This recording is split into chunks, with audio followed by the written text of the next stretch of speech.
They're very effective. And so they decided to take the program as the center goal of their activity, and for several weeks they just bombarded, wrote articles, brought issues, made meetings, called for, and it just rolled and rolled. There were articles in the media, there were articles in the printed press, and I'm sure the minister regretted that he stopped that program. I mean, it was a headache that he didn't need. And then finally a new minister comes, and the first decision he makes, he brings the program back.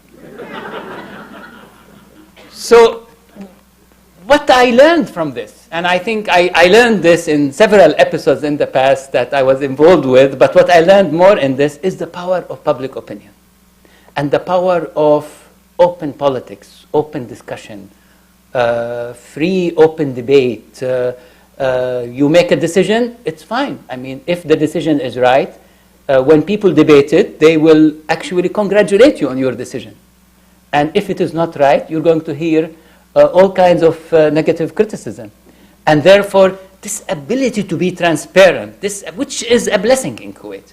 That doesn't mean Kuwait is the example. I mean, it is a model, but it is not the case in every Arab country. Kuwait has quite a margin of freedom. Lebanon has a margin of freedom. There are few places in the region that could generate that model in the future. The margin of freedom has come from an existing parliament, a strong, vivid, dynamic press.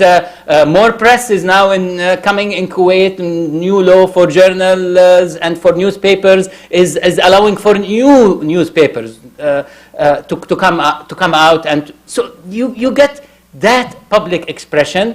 Then the battle is fought on the table, not under the table, in the sun and not in the dark.